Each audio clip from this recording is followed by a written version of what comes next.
Hey everybody, and welcome to another episode of What's Brewing with Mobile Cup of Joe.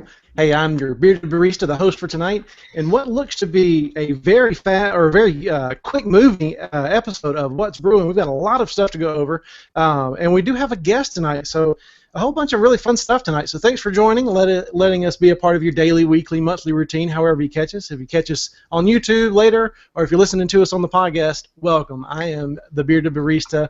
So let's go ahead and introduce the Brew Crew to you. Actually, let's talk about a little bit before I do that. What we're talking about tonight. We've got some Moto 360 leaks going on. The Amazon Fire Phone currently unavailable, so we'll discuss what that may mean for Amazon. We've got the Note 5 S Pen debacle, if we'll call it that. A whole bunch of fun stuff with Joe on that. I'm really looking forward to his comments on it. Apple CEO, new phones with Cyanogen mod, a whole bunch of really good stuff. So we are going to try to move fast and get through all this kind of stuff for us. But let's go ahead and introduce the Brew Crew before I give you guys some more information. And I'm going to go right to left because I want to introduce our guest. Ben has been with us too many times to be really called a guest. He's more family at this point. But let's just go ahead and start off with the main man himself, Mobile Cup of Joe. How are you, my friend? What's brewing with you? I am doing really good, actually. This past week, well, yesterday, actually, my family and I have been on Cricket Wireless for a few months now. But we finally made a switch to T-Mobile because after years and years of waiting, they finally have towers out in Lawrence, Michigan, which for any carrier is like magical unicorn fairy dust thing. But so we switched to T-Mobile, and now my personal phone, I went from the Nexus 6 to the Samsung Galaxy Note 5, and it has been a fantastic transition.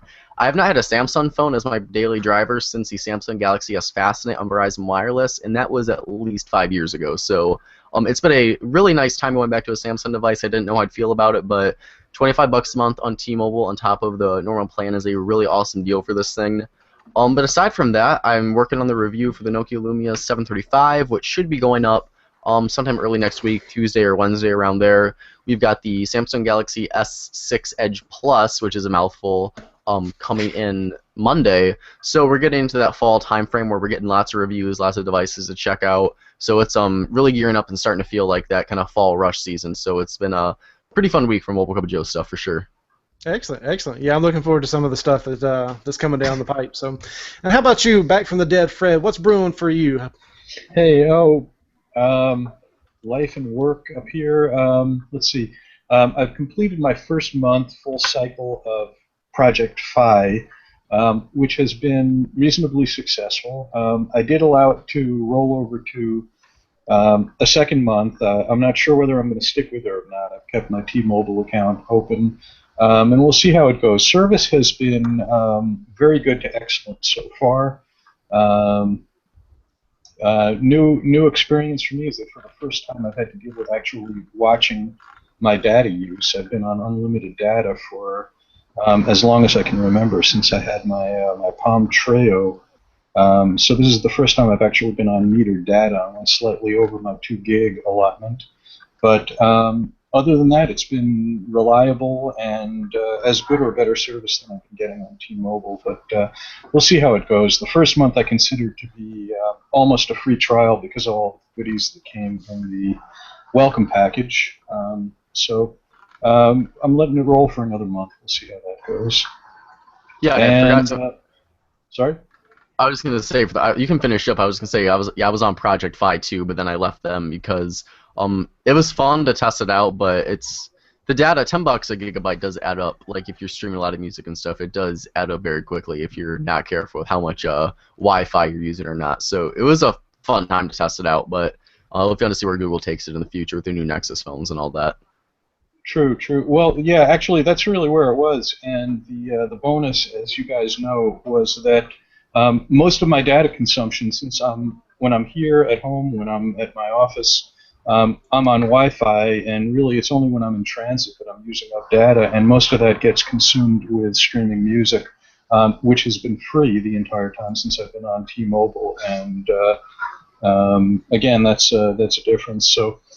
It does seem to be excellent service, but Google will probably have to find a way to make that data price a little more competitive, even if they do credit you back a couple of bucks that people don't use at the end of the month. Yeah, that was my issue with Project Fi, like just too much for the little bit of gigs that you get, and then on T-Mobile on free music. So I'm rocking along that way. So very good, very good. All right, and then we need to give you a nickname, Ben, because you're on the show enough that you need a nickname. I don't know what it can be. Maybe that's something we can shoot out on the socials. Hashtag MCOJBrew. What should Ben's nickname be? And it can be as silly or fun or serious or whatever that we need to be. So maybe we'll do a little poll or something like that. But anyway, Ben, how are you? Good to see you again. What's brewing for you? I'm doing good. I'm up to my ears in reviews that I'm trying to work on and videos that I'm trying to do, and who knows, maybe one of those videos will be the moment my head explodes. I hope not. Right. Well, get that. We hope it doesn't happen, but if it does, we hope you get it on video. Yeah. That's entertaining. Yep. Yeah, But at least get I'm doing reviews good. on it. So, Yeah. all right. So, remind everybody, how can we find your reviews and all of that kind of stuff that you've got coming up? How can we find you? Well, you can find us on at iTechTriad on Twitter, Instagram, Facebook, Google+, YouTube, all that, and then my Twitter handle is NexusBen. So that's where you can find all that, and iTechTriad.com. Excellent, excellent. And speaking of the socials, one of our comments from Michael, what could you say something about what you like to interact with the viewers on, not just the hashtag? So let me talk about that. Hashtag MCOJBrew if you have any question, comment, concern, or rebuttal during the show or during the week about anything we're talking about here. But also, we want to talk to you guys. We want to see what you guys have to say. So if you have a comment or a question about a phone or anything about Project 5, because we have a lot of stuff here, especially with the team that we've got. We cover all sorts of devices. We cover all sorts of beard products for me, if you want to know stuff like that. Really kind of anything you want to know. There's a good chance, especially in technology world, there's a good chance one of us here has some kind of information on it. So questions for sure. If you want to know something, there's a good chance one of us, if we don't know somebody that do like Ben or whatever that has resources to know. And we also want to know what's going on. I always ask the Brew Crew, what's brewing? So let us know what's brewing with you. Hashtag MCOJBrew. If you're out there in Twitterverse, typically where most of our hashtags are, Google+, Instagram, MySpace, GeoCities, anything that takes hashtags, hashtag MCOJBrew, what's brewing?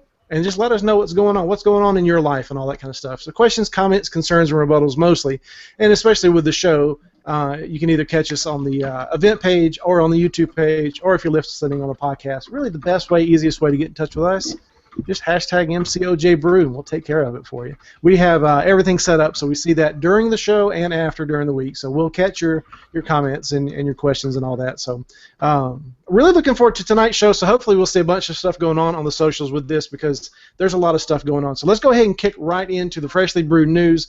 Ben, right back to you. Let's talk about this new Moto 360. What do you think about it? I think that I'm very excited for it because I kind of want to let go of my LGG Watch R. At the same time, I don't, but I'm excited to see it. But what I'm really excited to see was what happened this week, and that was the leak of the Moto 360L and the Moto 360S, which is the large version and the small version. Clever names. Yeah.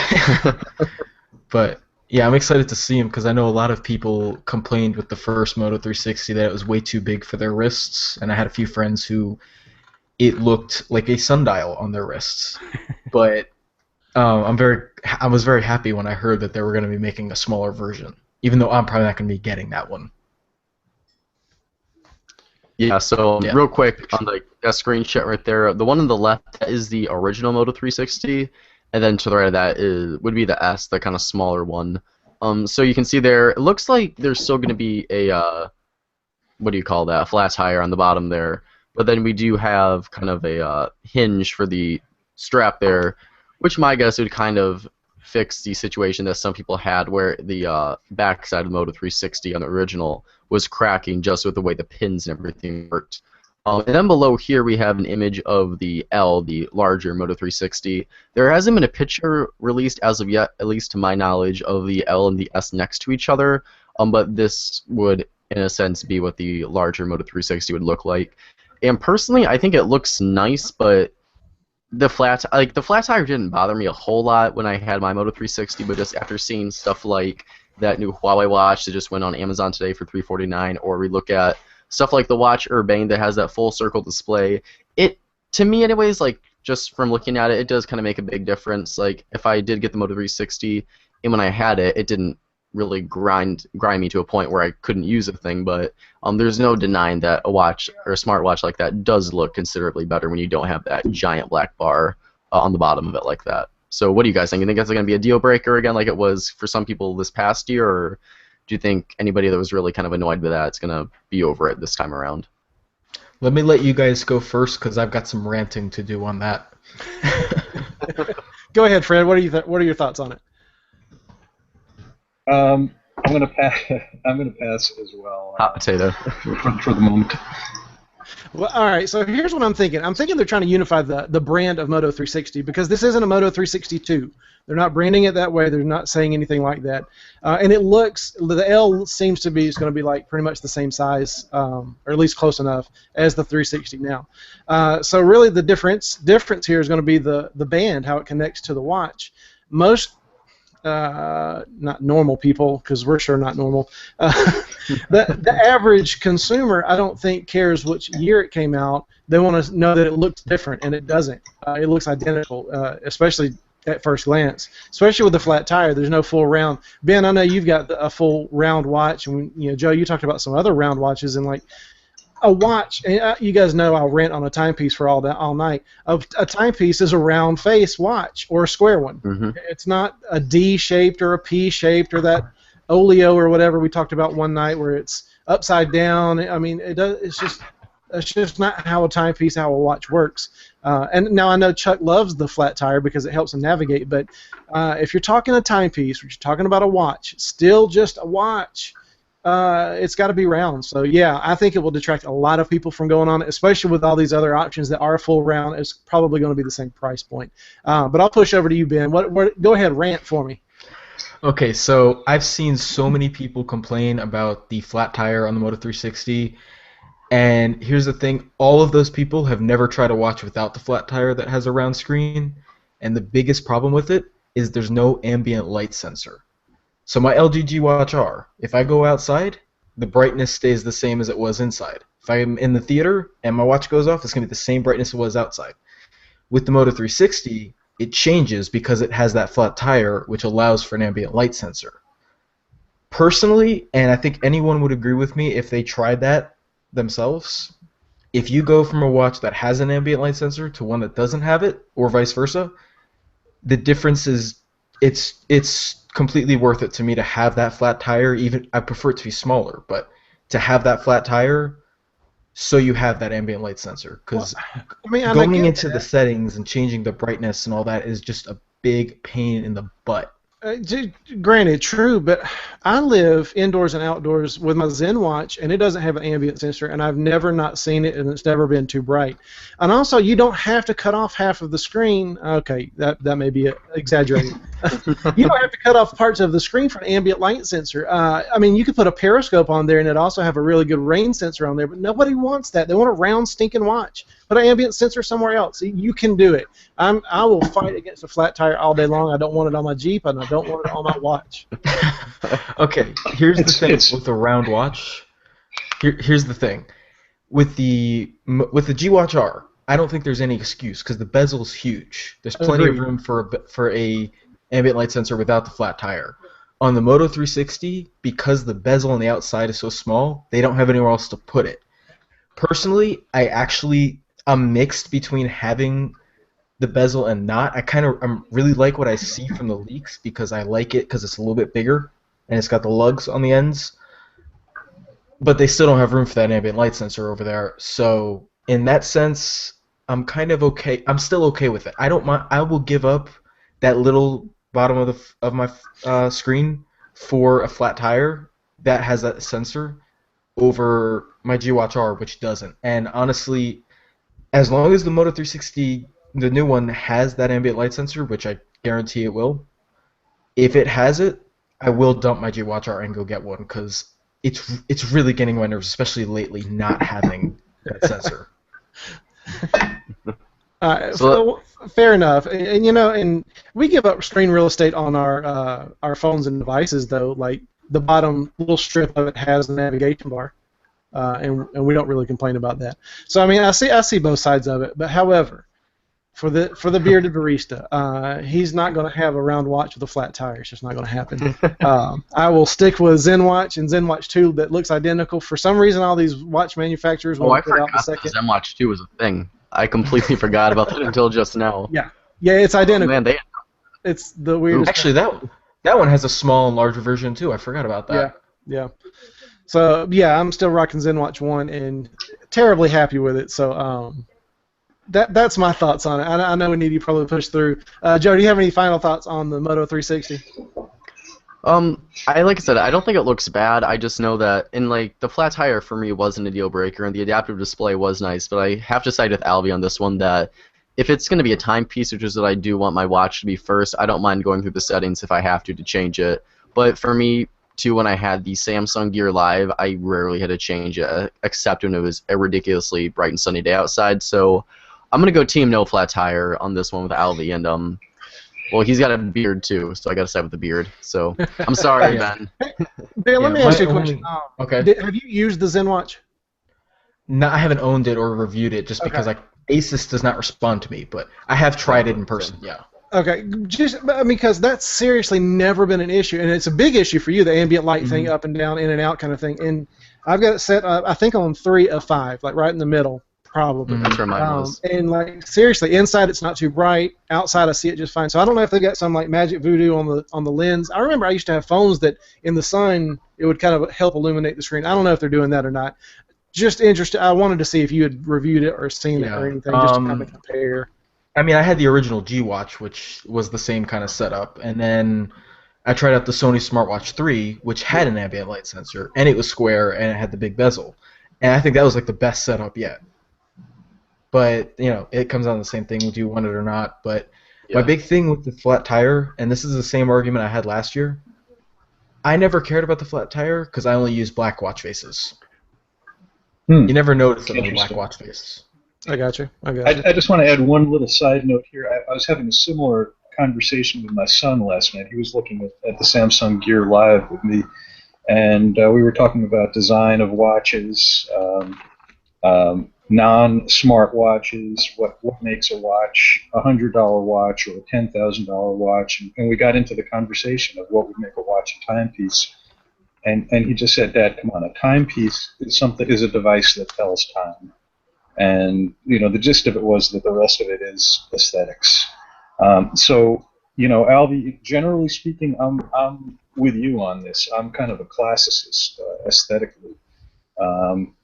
But for a lot of people, I don't really see what losing that little bit of circular perfection is going to do to their functional use of the watch. But circles, we expect circles to be round and perfect. And when you don't see it there, it does remind you of the flat tire on your Jeep, and it feels like the thing is not going to go. So I get it. Cool, very good. All right, so let's talk a little bit here, Fred, and I'm going to push to you on this one. The Amazon Fire Phone, currently unavailable. What's this all about? What does it mean for Amazon? Where are we heading with this? What's brewing with Amazon? Well, it looks like Amazon is pulling way back on their hardware development, and I don't think all the details of where they're going and the direction they're going to be moving in have been revealed, but the Fire Phone was basically a bust. It was an overpriced $650 price ticket for a sub-flagship phone, to say the least. At best, it seemed to get reviews calling it kind of an average, mid-level phone. The number, and I just saw this now when the news came out this week, I didn't realize it was this much of a bust. They only sold about 35,000 units of this device. Fairly quickly dropped the price from $650 down to $200 off contract. But they did themselves acknowledge that it was their biggest fail of the year. And they've cut way back on their hardware development. They basically laid off all the engineers who worked on the project. And the other thing that came out this week is that one of their hardware executives, John McCormack, has jumped ship, bailed off of the sinking ship before they laid everybody off. And earlier this week started working at Google. So certainly it sounds like good news for Google, but it looks like Amazon has really acknowledged failure in the phone market. So not clear on what's happening to other devices like the Kindle, which has been a long-standing product before they started to get into phones, before they tried to get into phones, but looks like a clear change in direction for Amazon on this. So anybody pick up any more details on that I had, or what do you guys think? From what I read, like, I know they fired a bunch of people from their hardware division, but from my understanding, at least from the articles that I found online, they were only focusing on the lab that was working on the Fire phone, not their entire device lineup. But then again, I could have read it wrong myself, because I'd find it very surprising if they laid off their whole kind of like hardware development team after the ridiculous success of things like their whole Kindle line. Their Fire HD, like their Fire tablets, seem to sell relatively good too, and those are honestly pretty solid tablets, and they're really, really inexpensive too.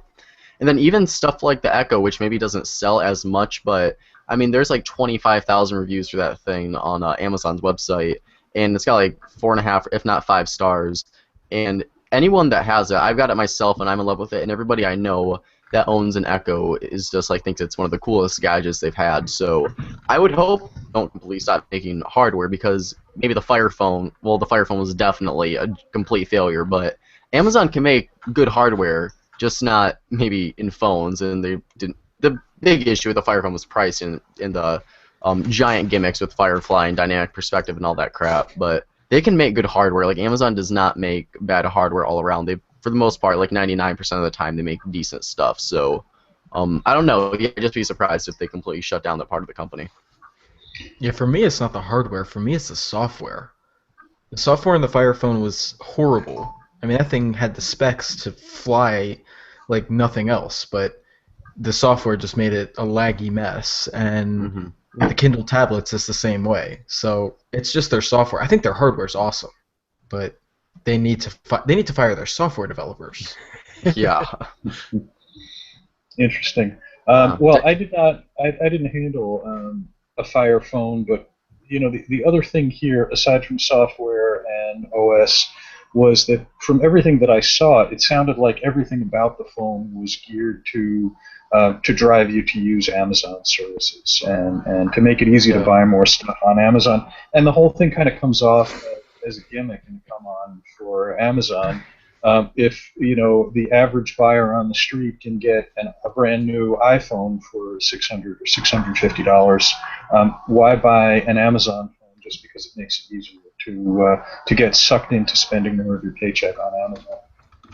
Yeah, if they had initially launched that thing for maybe $250 or $299, I think they could have done really well. But $650 was just ridiculously high, and it was kind of surprising too, because we've seen from the Kindles before it and the Fire tablets before that too, that they were priced relatively like pretty competitively and pretty affordable for the average per consumer. So I still can't get over they would price a thing so high, just judging by the pricing history for their past tablets and e-readers. But yeah, $250 or under $300. I think that phone could have done really, really well, even if the software wasn't that great.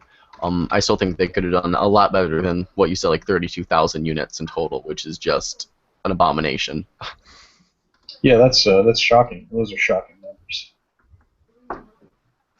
So yeah, don't buy. Well, you can't buy a Fire phone now, but the like hours before this whole thing, like before it was taken off of Amazon, you could pick it up for like $130 with the free year of Prime. So that would have been a good deal, because you're basically getting the phone for $30 at that point, but it's still not a great phone.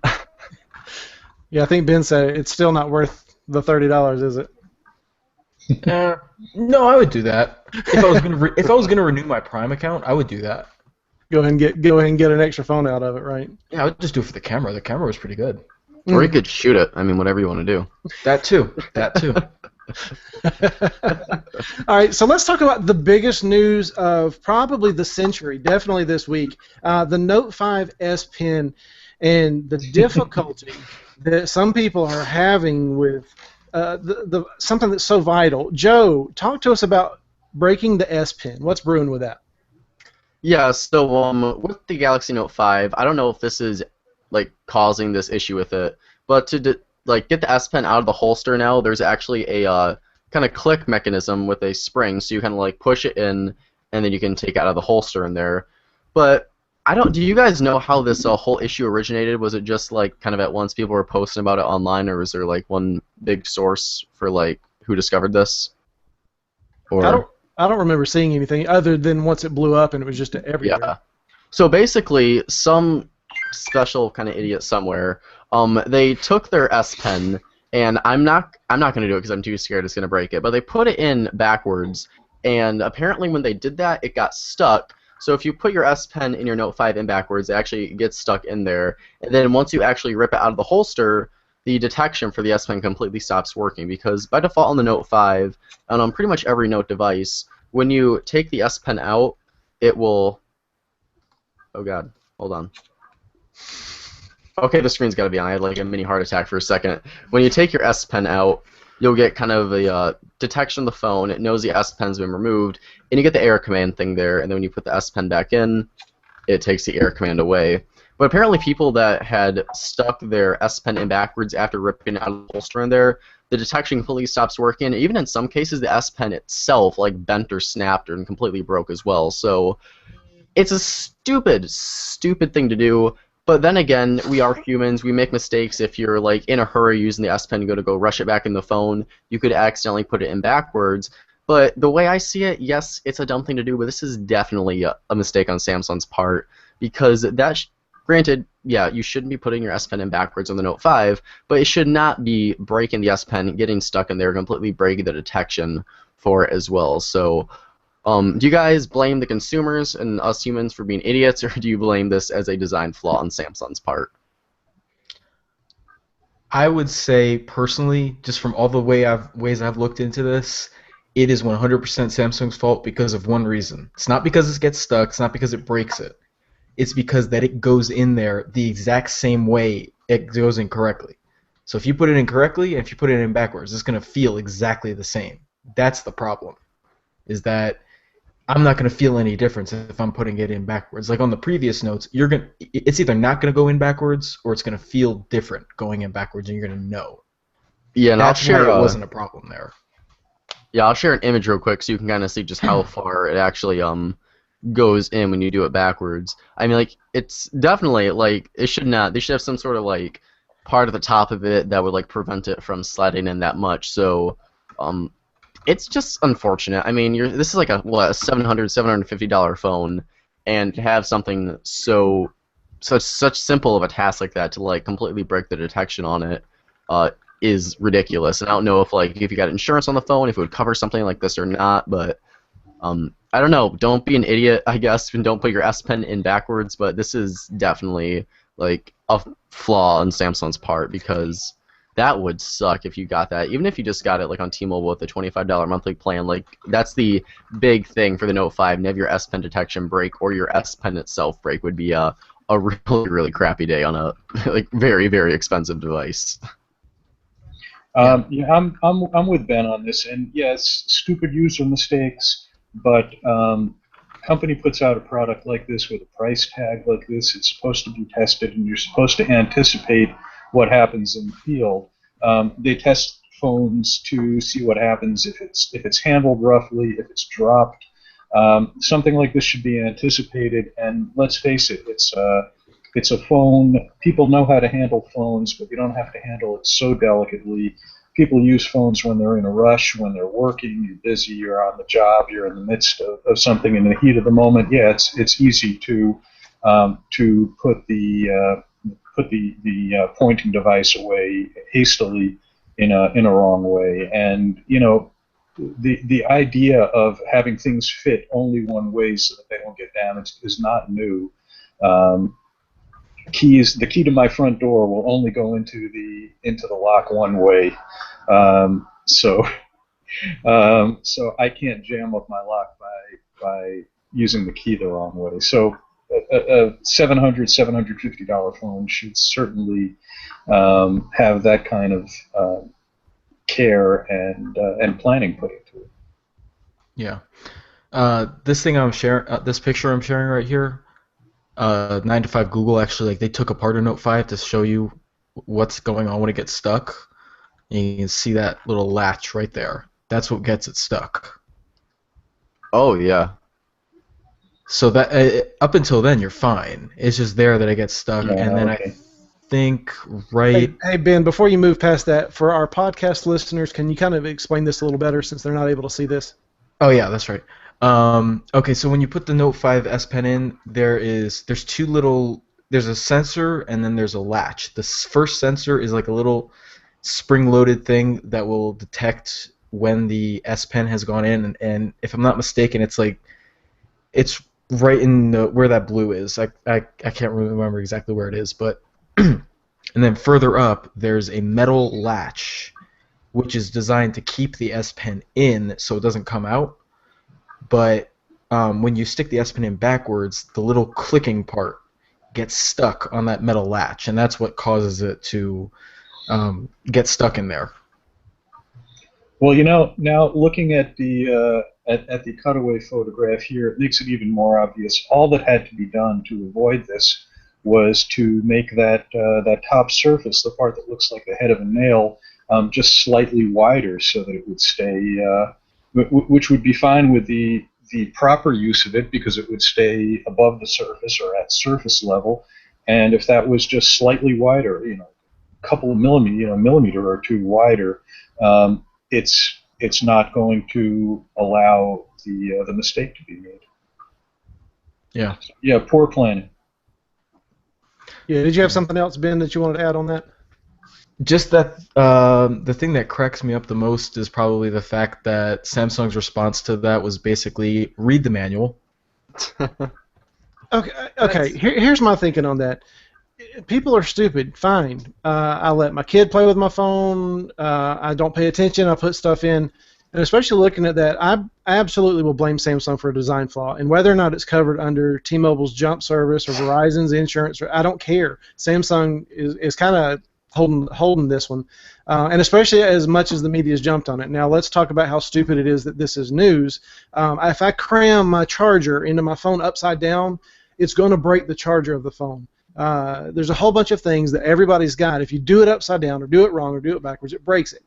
Whatever. But this is the way things work. Now people are jumping all over it. You could do this. I think somebody mentioned it in here on the Note 3. You can break it too in just different ways. But Yeah.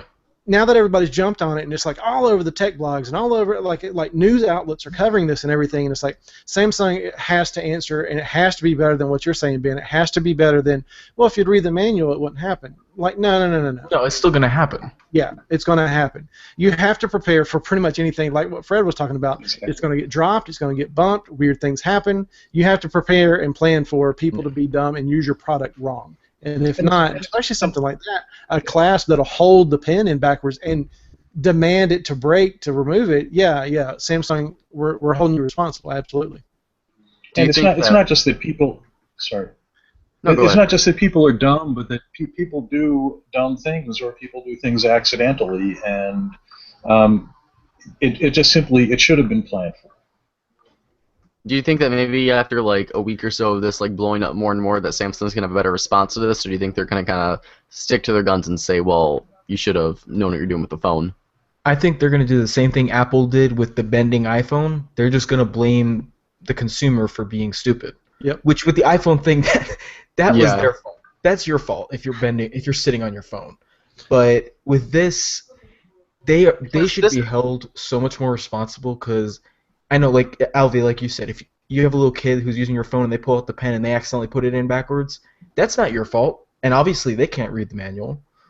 And yeah, if you're just completely out of it and not paying attention and you accidentally do it backwards, that should not be your fault.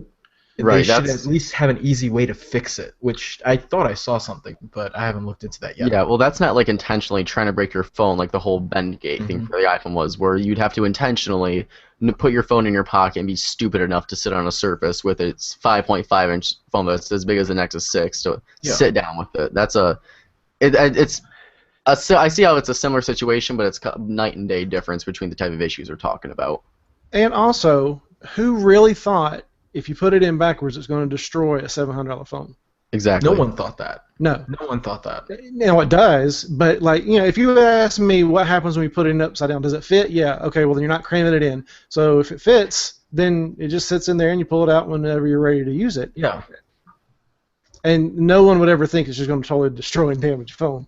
So Yeah. The whole situation's just ridiculous, and personally, I think it kind of calls for.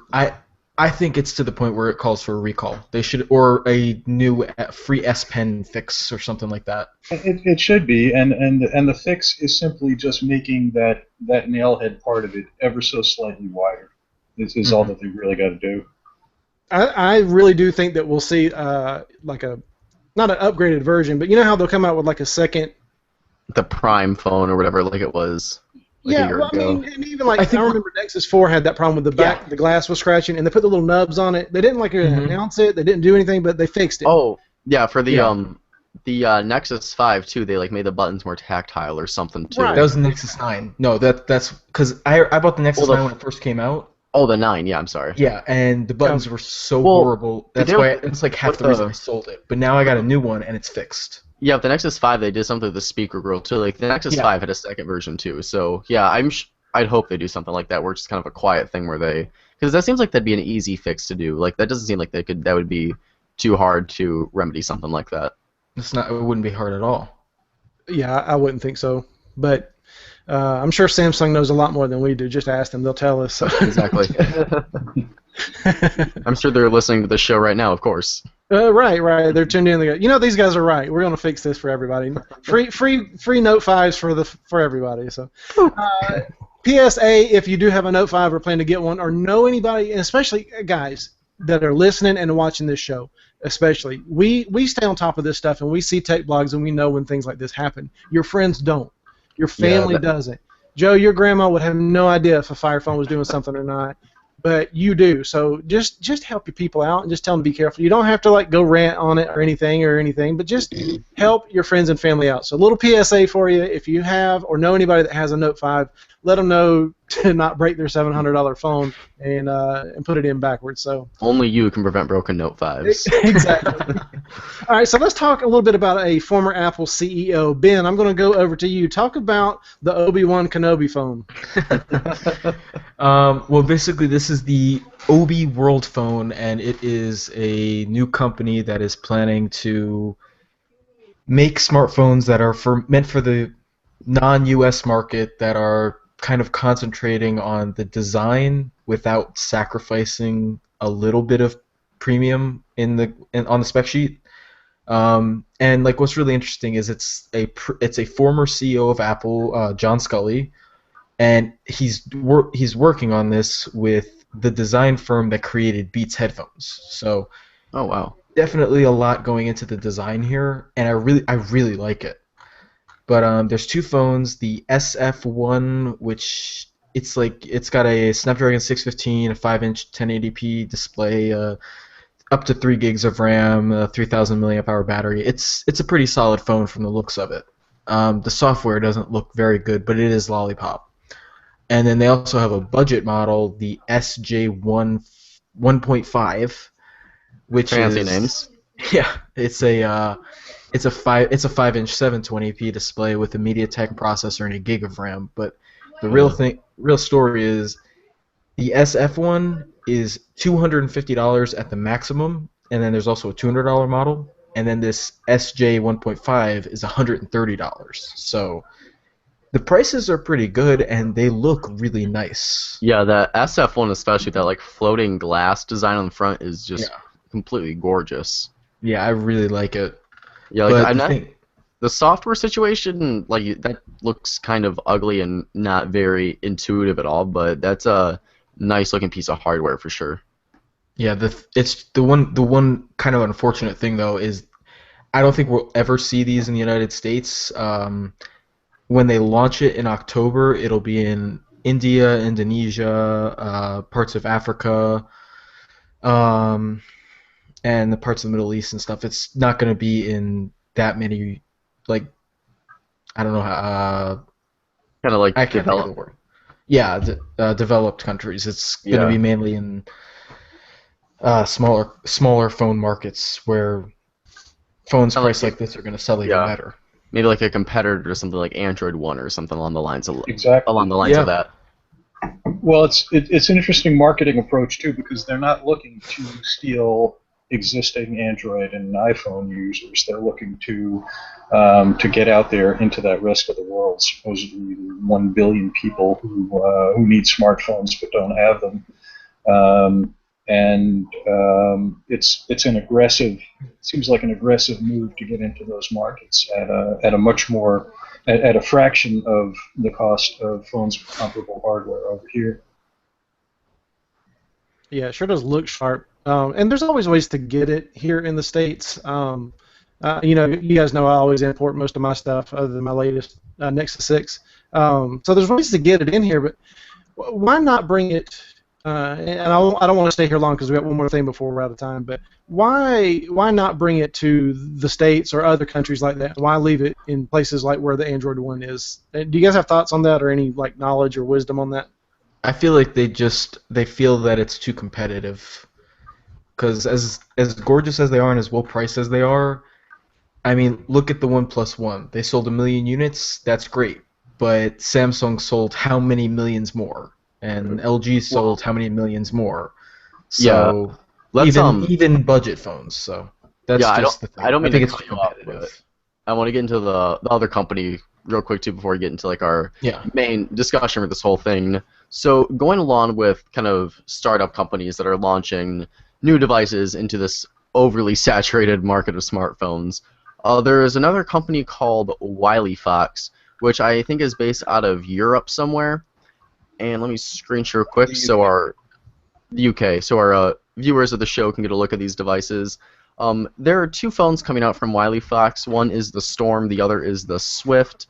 The Storm is their kind of higher end phone right here. We're looking at a Snapdragon 600 chipset, 5.5-inch 1080p HD display, a 20 megapixel rear facing camera, which is a Sony sensor, and the latest version of CyanogenMod. And then the Swift, which is their lower end model, you got a Snapdragon 400 processor in there, 5-inch 720p HD display, and a 13 megapixel rear facing camera with dual LED flash. Now, the Storm, which is going for 199 pounds in US dollars, that's 306. I got to do my conversions right here. And the Swift, the cheaper model, is going to go for about 200 US dollars. So the Wiley Fox is actually the company that Cyanogen ditched OnePlus for, that they left OnePlus to go ahead and make Cyanogen phones for Wiley Fox. They're decent looking, I mean, but I'm just not getting super excited for them. They've got the sandstone back covers like the OnePlus One did and the OnePlus 2 as well. They're fine, the prices are okay, but it's nothing we haven't seen before. Yes, it's got CyanogenMod out of the box, but so did the OnePlus One, and that's easy enough to flash onto a device if you have a general idea of what you're doing. So I just kind of want to take this into a discussion about, we see the Obi-Wan Kenobi phone, the Obi-World phone, we see Wiley Fox. Do these guys stand a chance? Because like Ben mentioned too, we saw OnePlus, which came out over a year ago at this point, with the OnePlus One. We'd never heard of them. They came out of China, and they made a massive mess and an insane name for themselves, but they pushed social media like none other. They were releasing little bits and details about their phone for months and months building up to the release. And say what you will, they caused a lot of controversy, but it really worked for them in their favor, because if they had made some of the questionable moves like they did, we wouldn't be talking about them today. But here we are, we're looking at their new phone, the OnePlus 2, and we're still talking about this company that we didn't know about a year and a half or 2 years ago. So then we look at companies like Obi World Phone, Wiley Fox. They're just releasing these things. They're not building up a lot of anticipation to them. And then if they're going to try to come to the U.S., you got to compete with OnePlus, which has established themselves kind of. But then you've got the big dogs: Samsung, Apple, LG, Sony, in some cases, Nokia. So I guess my question to you guys is, if you're starting a startup company to make the next great, maybe flagship smartphone and the next affordable flagship phone, is there any real sense of bringing a device like that to the U.S. when we already have the insanely saturated market we have right now? Is there a chance for them, or are you dead in the water if you have a new company, you try to enter this market in the U.S. or any other developed country with the just huge wave of devices we already have at our that are currently available right now? I'll take that first, and I'm going to say it all depends on how you market it, and I think that's more so than the quality of the product. Apple, no offense to Apple and no offense to their products, Apple makes great hardware, but the reason Apple is so successful both in the desktop, laptop market, and especially in the phone market is marketing. They've got an approach, they've got an appeal to people, they've got a culture around it, and they've got a buzz going around them, and everybody wants one. If somebody can market as effectively and make people want to buy it, we forget that these phones are not, these companies are not going to make their living off of the techie market. They're going to make their living off of the mass market. And we can sit around all day talking about the specs of the phone and what we like about the user interface, but people are going to buy phones based on the ads that they see, based on the vibe that they get when they see people carrying them on the street. And that's what they've got to do to succeed. And it doesn't have to be the most superior hardware. Yeah, and especially for a lot of these guys, too. I'll let Ben or Alvie, you guys take this in just a second, but for most people here in the U.S., if you're not on a major carrier like AT&T, T-Mobile, Verizon, or Sprint, if you want to count them as a major carrier, you're not going to do that well. Like OnePlus only succeeded because when they came out, they were running CyanogenMod and they were pushing to techies like us, affordable price, awesome specs. They knew who their market was at the time. And then these guys that are coming out, granted, we're probably not going to see these phones in the States, but any other startup company that wants to enter the U.S. market, it's just a really hard thing to do right now. Alcatel is only able to do it with the Idol 3 because they've built up a presence, if not the best one. They've built up somewhat of a presence here in the U.S.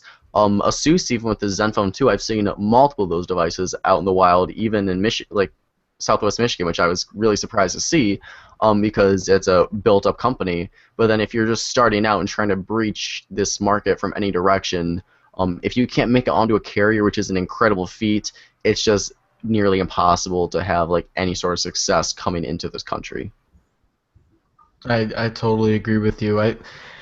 It's very hard for a small company to come into the U.S. market and be successful. The only reason OnePlus did it is because of two reasons. One was their social media aggression. They were very, very aggressive with their social media, but also because they are very easy to talk about. I mean, if I went on my site right now and searched how many OnePlus articles I did, it's probably gonna be more than some big names because it's like you feel more connected to them for some reason. What if that's in a good way or a bad way? That's up to you. Yeah.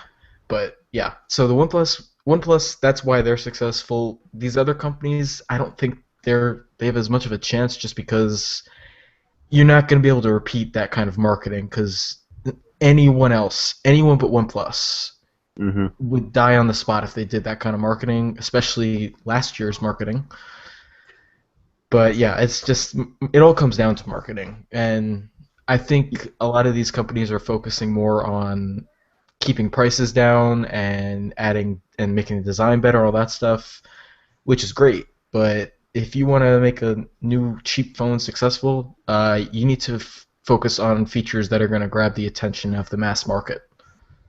What that boils down to, I'm not sure. Probably camera, some of the hardware features, that kind of stuff. But small companies, it's going to be tough. Yeah, Right. I have no idea. You guys know I'm just some dude. I'm not the smartest guy. I don't have the degrees and all that kind of stuff that some of you guys do. But here's what I know: like it's tough. Amazon, we just talked about at the first of the show, failed doing what these small startups are trying to do, and that's get some type of market share here in the States. And we've seen all these other companies do that. I think, Ben, what you're touching on is just right, though. Like, it's got to have some standout feature. I remember there was that Facebook phone that came out that failed, too. Oh.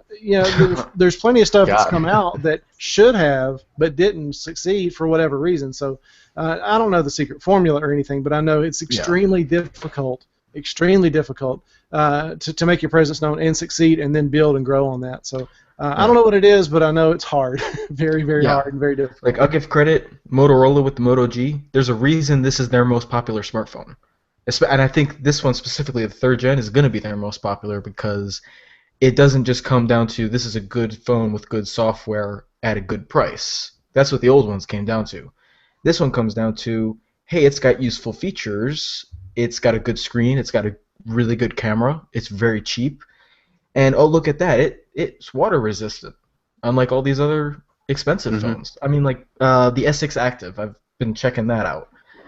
The first time my dad saw a commercial on TV for the S6 Active, he asked me right away, can I get that on Verizon? Because he wanted it.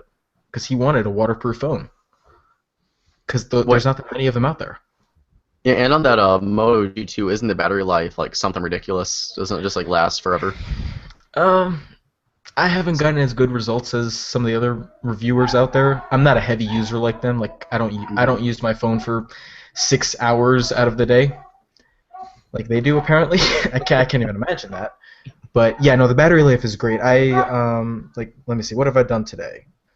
Because I've been using it relatively heavy today. I've had it on since about 8 a.m., 2 hours of screen time, it's at 60%.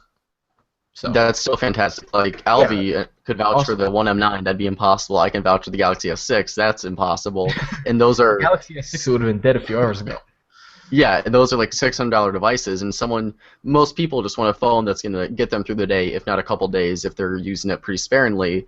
A phone that's $180 can do that. A phone that's $700+ isn't going to be able to do that. So yeah, the Moto G, it's not just cheap, but it's got features that are actually useful to people that are buying them. So definitely right there for sure. Yeah, and even this is the base model Moto G. This isn't the 2 gig of RAM version.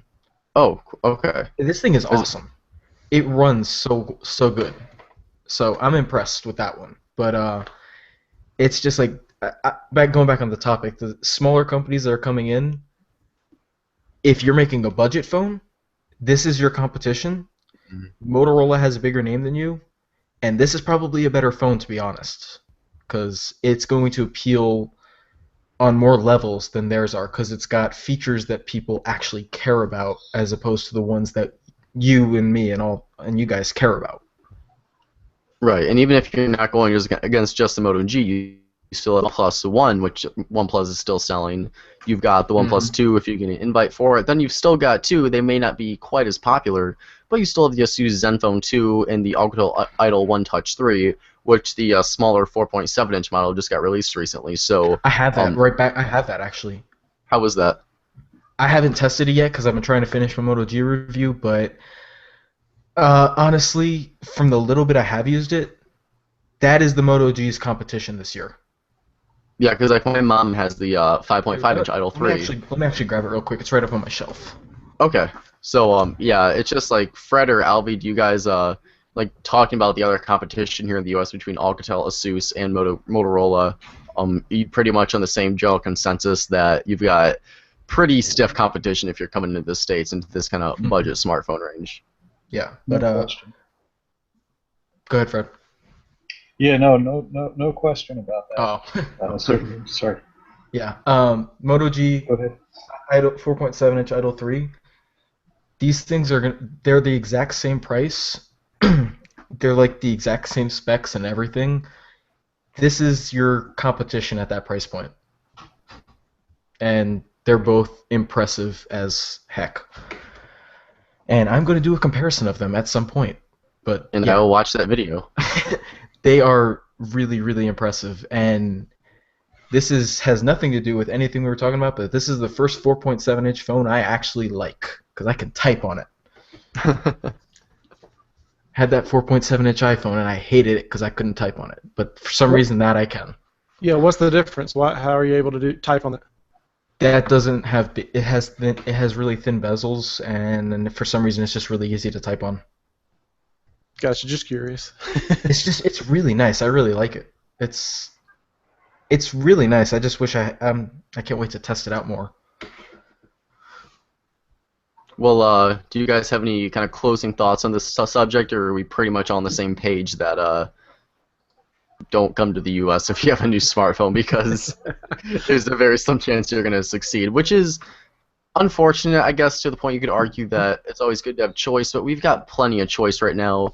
And even if we don't see another new brand come in, if we don't see another OnePlus, at least for a few years at this point, we still have plenty of companies that are going to kick out new phones every single year, and if you're like Samsung, you're going to kick out 1,000 phones every single year. So, choice is not an issue in this market. We've got more than enough companies to give us enough choice in the market. So, I really don't think we need to see another OnePlus or another company move into the U.S. because for right now we're doing just fine with the phones we have because we've already got more than enough devices to choose from, which is awesome that we've got that many. But I think we don't need to worry about having another player up to bat here because we've got a pretty full team.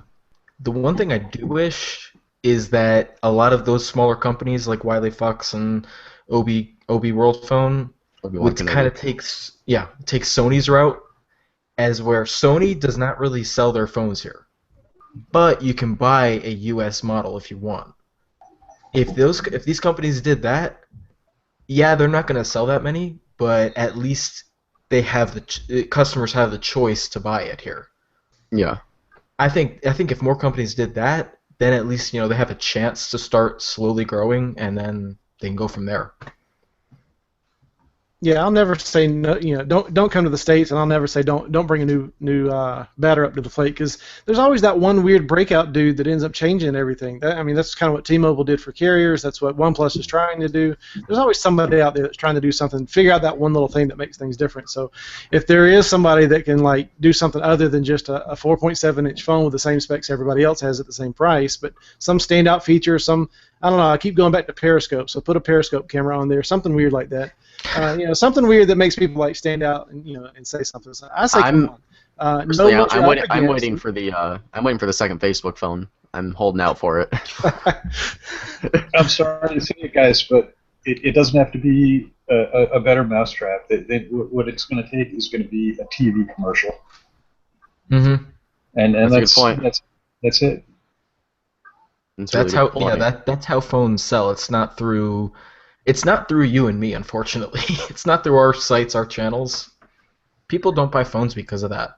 They buy phones because of the commercials they see on TV. Exactly, and it's not you and me who are these guys' market. We get reviews, but they need a lot more buyers than us. Yeah, there's only so many techies out there. Know your demographic and do your marketing. All right, I think we beat that dead horse to the ground. So let's go ahead and wrap up the show. We are pushing close on time anyway. So let's go ahead and talk about what's going on this week. Ben, I'm going to go to you first, and just first of all say thanks again for joining us. You're always welcome, always part of the family. So we're still looking for your nickname, #MCOJBrew for Ben's nickname. But once again, Ben, thanks for joining us. What's going on for you this upcoming week, my friend? I have a couple of laptop reviews that I'm trying to finish up for back to school because I know a lot of kids are going back to school around the country and want to try to put a couple options to check out. Moto G review, hopefully. S6 Active, I'm going to finish that up. And probably a lot more than that. But yeah, lots going on. Excellent. And remind everybody one more time, how can we find your reviews and all that kind of stuff? iTechTriad.com, or you can go on Twitter, Google+, Facebook, Instagram, and search iTechTriad. And then I'm on Twitter at NexusBen, and I'm on Google+ 24/7. Just set my name, Ben Schoen. Excellent. And a little teaser too. iTechTriad and Mobile Cup of Joe may finally get a collab video in by the end of the year. We've been talking about it for probably a year now, but it will happen at some point. The collab video is bound to happen sooner rather than later. Yes. Excellent. Yes. Yeah, I'm looking forward to that. Hopefully I'm part of that too. So, back from the dead, Fred, what's going on for you this week, bud? Hey, I too am drowning in stuff to review here. Too much stuff to mention. Hopefully I'll be getting some of that stuff out there shortly. And Alvie, just to let you know, bottom of the 7th inning, New York Yankees 9, Atlanta Braves 3. Oh, yeah. We're not going to talk about that. Keep moving. I had to get it in. You guys, this will be Fred's last show with us. We really appreciate him being with us over the years. What'd you hold up, Ben? Yankees. I'm a big Yankees fan, too. Hey, and I've talked about it before. I love baseball. I just love baseball. I mean, Atlanta's my home team. I got to give them credit for being the home team or whatever. That's just because that's where I live. But I just love baseball. I love watching baseball, so I can respect and cheer for. Well, yeah, the Yankees are technically my home team too because I used to live up in New York. But there you go. I don't watch it anymore because I love playing it though. Baseball is my favorite sport to play. Let's get a Mobile Cup of Joe versus iTechTriad baseball game going at some point. Let's do it at CES. CES. It's gonna happen. All right, what else for you, Fred? Were you through before we started giving you a hard time? Yeah, I think so. Well, I gave you the hard time, to be fair. But, True. All right, Mobile Cup of Joe, what's going on for you in the channel and everything this coming up week? What's brewing? Personally, for me, tomorrow I'm going out to the mall and all, Kohl's and Macy's and all that fun stuff to do some clothes shopping for school coming up for senior year, so last one. As for the channel, though, I kind of talked about that most of it in the intro. Lumia 735 review coming up early this week. Playing a lot with the Note 5, and then I'll get the S6 Edge Plus in Monday, and then that's kind of the video that Ben and I are talking about doing a collab video on, doing a comparison video between the Note 5 and the S6 Edge Plus, just because they are so similar, and seeing if there's any difference between the devices, and if there are, which one's better, and that kind of thing. So yeah, just gearing up for reviews on the channel. Alvie's got a Lenovo tablet review he's working on right now. Tony should be getting his Fitbit Surge review up hopefully this weekend. Chuck is wrapping up his review for the LG Watch Urbane. So like I said in the beginning of this live cast right here, we're getting into that September month, and the rest of this year here and out is going to be just crazy with reviews and all that. So we're still kind of in the calm before the storm, but as soon as we get into like the middle of September, we're going to be loaded with content and buyer's guides and top fives and comparisons. So it's going to be a fun fall. I'm really looking forward to it. Excellent. Yeah, me too. I'm super excited. So as far as me, the Bearded Barista, I've got 3 videos up waiting to get published this hopefully week as soon as Joe says go. 2 articles and all that, so there should be some content going that way. And also just, living life and doing all the fun stuff and all that kind of stuff.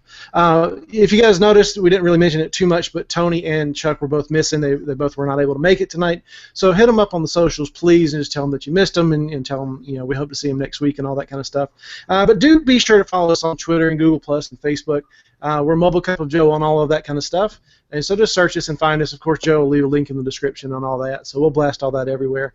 And but for Ben, Fred, Joe, Tony, Chuck, and myself, that will do it for this show. Thank you guys so much for watching and listening. We'll see you guys next week at 9.